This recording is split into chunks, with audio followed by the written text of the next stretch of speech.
नमस्कार, मैं हूं पूजा सिंह और आप देख रहे हैं राजपथ भारत। दोस्तों, आज काफ़ी दिनों बाद आप लोगों के सामने वीडियो लेके आई हूं। 2-3 कारण हैं। पहली चीज़ तो त्यौहार थे, ये 4-5 दिन दीपावली का त्यौहार, फिर घर आना, उसके बाद कुछ स्वास्थ्य ठीक नहीं है, गला खराब, खांसी जुकाम बुखार, ये सारी चीज़ें रही। तो उस बीच में आप लोगों के साथ कनेक्टिविटी नहीं हो पाई, वीडियो नहीं आ पाया। हालांकि प्रयास करती हूँ सभी विषयों पर बोलने का, बात करने का। और आज चूँकि वीडियो लेकर के आई हूँ बीएसपी के बारे में, तो सोचा आप लोगों के साथ इसको शेयर किया जाए, इस पर चर्चा की जाए, इस चर्चा को आप लोगों के साथ शेयर किया जाए। एग्जैक्टली ये कह सकते हैं। उपचुनाव है बहुत जल्दी, 13 नवंबर को वोटिंग होनी है। अब चूंकि बीच में त्यौहार पड़ गए, तो प्रचार उतना तेजी के साथ पूरे जोर शोर के अपना पूरा कहना चाहिए ना, एक चढ़ाव नहीं ले पाया। अब शुरू होगा वो सारी चीजें, प्रचार भी शुरू होगा और जो सारी चीजें थी, क्योंकि नामांकन के बाद ही सारी चीजें और भी ज्यादा मजबूत हो जाती हैं, तो उसके बाद ही आदमी पूरा जुटता है। सभी पार्टियां पूरा जोर तभी लगाती हैं जब बिल्कुल चीजें सारी फाइनलाइज्ड हो जाएं। भारतीय जनता पार्टी, समाजवादी पार्टी, कांग्रेस जिनका गठबंधन है वो, इसके अलावा बीएसपी, तीनों ही मैदान में है। और पूरी कोशिश है सभी की कि ज़्यादा से ज़्यादा सीटें हमारी झोली में आए, या दूसरी पार्टी चाहती है कि उनकी सीटें ज़्यादा आएँ। ये सारी चीज़ें तो डिपेंड करेंगी जनता के मूड पर कि जनता किसका साथ देगी, और जनता उसी का साथ देती है जिसका वो मन बना चुकी होती है। प्रेडिक्शंस पहले से कर देना, ये सब मैं मानती नहीं, लेकिन कुछ चीज़ें होती हैं जो दिखाई देती है कि कहाँ कौन मजबूत लड़ता हुआ दिखाई दे रहा है। तो ये जो अभी 9 सीटों पर चुनाव होना है, इनमें बीएसपी कई सीटों पर अच्छा करती हुई, खासतौर पर 2 सीट की मैं बात करूंगी, वहां अच्छा करती हुई दिखाई दे रही है जो रिपोर्ट्स आ रही हैं।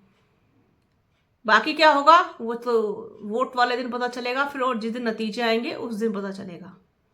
अभी जो 9 सीटें हैं उन पर बात करेंगे, और सभी लोग जोर लगा रहे हैं पूरा पूरा। उपचुनाव बसपा लड़ रही है, हालांकि उसका नेचर नहीं रहा, कभी भी टेंडेंसी नहीं रही है उपचुनाव लड़ने के, लेकिन फिर भी पार्टी को ध्यान में रखते हुए, उसके अस्तित्व को ध्यान में रखते हुए, जो एक सवालिया निशान सा खड़ा हो गया है, उसको देखते हुए इस बार उसने फैसला किया कि वो उतरेगी मैदान में और अपने प्रत्याशी उतारेगी और लड़ेगी।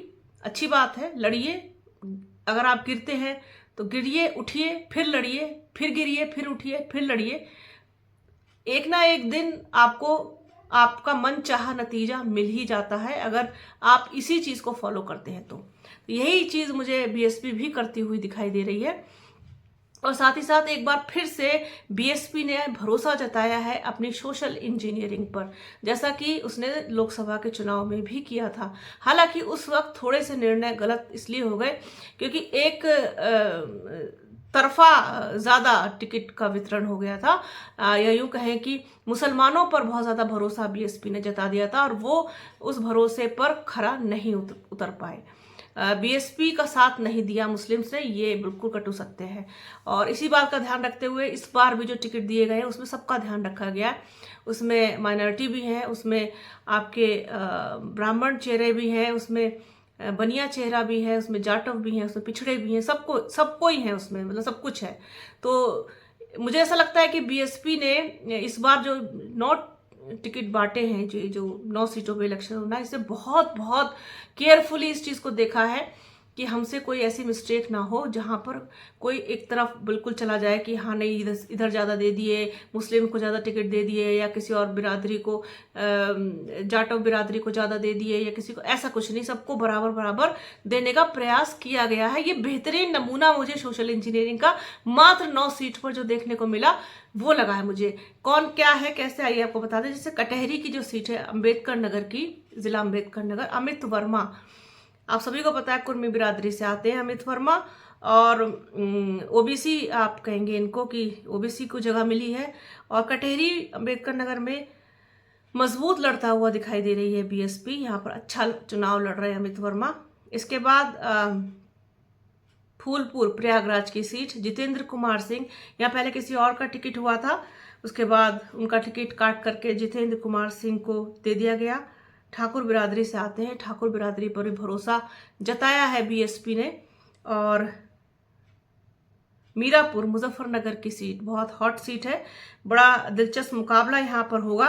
रालोद जो बीजेपी के साथ है और साथ मिलकर के लड़ रही, मिथिलेश पाल को टिकट दिया है यहाँ से। इसके अलावा मुनकाद अली जो बीएसपी के हैं, कद्दावर नेता कहे जाते हैं, उनकी बेटी यहाँ से समाजवादी पार्टी के सिंबल से चुनाव मैदान में है मीरापुर से। और बीएसपी ने यहाँ पर शाहनजर को टिकट दिया है, शाहनजर को। अब चूंकि मीरापुर मुजफ्फरनगर और मुस्लिम बाहुल्य इलाका है, तो यहाँ पर मुस्लिम चेहरा ही कायदे में होना चाहिए था, वही किया है बीएसपी ने। इसके बाद सीसामऊ चलते हैं, कानपुर नगर की सीट है। वीरेंद्र कुमार शुक्ला ब्राह्मण चेहरा, ब्राह्मण प्रत्याशी यहाँ से दिया गया है, वो यहाँ से चुनाव लड़ेंगे बीएसपी के सिंबल पर। करहल मैनपुरी अवनीश कुमार शाक्य मौर्य बिरादरी से, बड़ी संख्या है मौर्यों की यहाँ पर। और करहल में ये थोड़ा मुझे मजबूत दिखाई देते हैं, क्योंकि यादव हैं दोनों कैंडिडेट, समाजवादी पार्टी की तरफ से भी और बीजेपी की तरफ से भी। तो सेंध किसके बैंक में ज़्यादा लगेगी, कौन किसके ज़्यादा वोट काटेगा, ये देखने वाली बात होगी। और अवनीश कुमार शाक्य किसका नुकसान ज़्यादा करेंगे, ये देखना बहुत दिलचस्प होगा। इसके बाद कुंदरकी मुरादाबाद मुस्लिम बाहुल्य क्षेत्र है, तो यहाँ पर भी मुस्लिम चेहरा रफतुल्ला उर्फ नेता छिद्दा को टिकट दिया है बीएसपी ने, वो यहाँ पर बीएसपी के सिंबल पर चुनाव लड़ेंगे।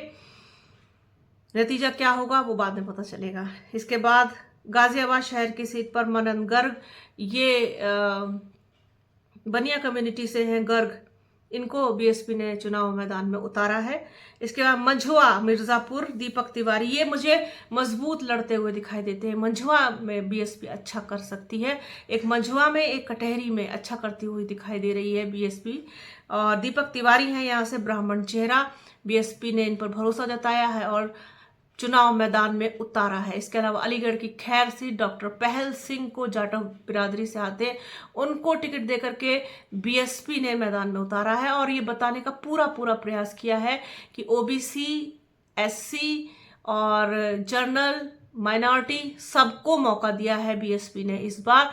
तो ये कहना गलत नहीं होगा बिल्कुल भी कि एक बार फिर से सोशल इंजीनियरिंग के सहारे और उस पर भरोसा जताते हुए बीएसपी चुनाव मैदान में है। उपचुनाव में 13 नवंबर को वोट पड़ेंगे, 23 नवंबर को नतीजे आएंगे, क्या कुछ होगा वो पता चलेगा बाद में। बीएसपी के पास खोने जैसा कुछ नहीं है, तो वो बहुत मजे में है, मौज में है, जो कुछ भी आएगा वो सिर्फ प्लस ही होगा। जाने जैसी स्थिति, खोने जैसी स्थिति उसके पास कुछ नहीं है।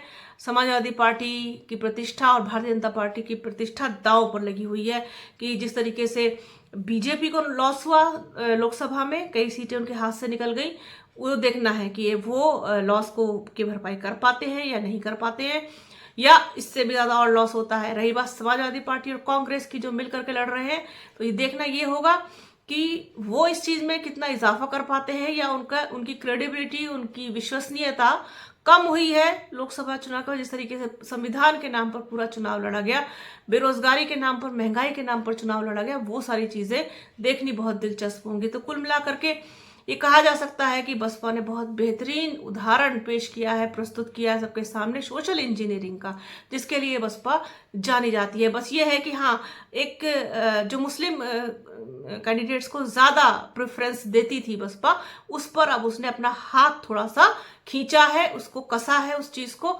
अब इसका फायदा कितना होगा ये तो देखिए आने वाला समय बताएगा, भविष्य के गर्त में छिपा हुआ है सब कुछ। लेकिन ये कह सकते हैं कि टिकटों का वितरण जो है वो कुल मिलाकर के सोशल इंजीनियरिंग के हिसाब से वो बहुत अच्छा हुआ है।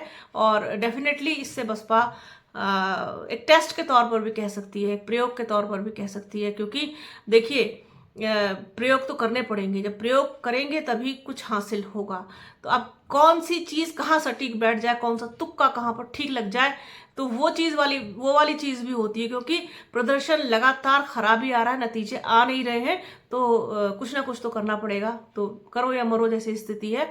बहरहाल टिकटों का जो वितरण है वो ठीक हुआ है, ऐसा एक्सपर्ट्स भी मानते हैं। सोशल इंजीनियरिंग मुझे तो अच्छी लगती है, अगर मैं अपनी बात करूं तो मुझे सोशल इंजीनियरिंग का ये अच्छा एग्जाम्पल लगता है बीएसपी की तरफ से, जो उपचुनाव में, और फैसला भी बिल्कुल ठीक है उपचुनाव में लड़ने का। ना लड़ने जैसी तो कोई बात नहीं, कोई स्थिति नहीं, तो क्यों ना लड़ा जाए, फिर लड़िए, लड़िए और अपने वजूद को बताइए कि हाँ हम हैं, हम लड़ रहे हैं। तो अब कोई कुछ भी कहे, अभी यहाँ पे बहुत सारे लोग लिखेंगे कुछ नहीं मिलेगा, ये मिलेगा ना मिले, उनको कोई फर्क नहीं पड़ता। वैसे भी बीएसपी बिना नफा नुकसान देखे वो राजनीति करती है हमेशा, ये तो सच है, और किसी के मानने हैं न मानने से कोई फर्क भी नहीं पड़ता। तो ये चीज़ थी, सोचा दर्शकों के साथ इसको शेयर किया जाए। तो बने रहिए हमारे चैनल के साथ, हमारे चैनल को लाइक कीजिए, शेयर कीजिए, सब्सक्राइब कीजिए, बेल आइकन जो घंटी जैसी आकृति होती है उसको ज़रूर दबाइएगा, वीडियो को पूरा देखिएगा और ज़्यादा से ज़्यादा शेयर कीजिएगा। अपना और अपनों का बहुत ख्याल रखिए। जल्द मिलूंगी आपसे एक नए वीडियो में, एक नए मुद्दे के साथ, एक नई चर्चा में। तब तक के लिए जय हिंद।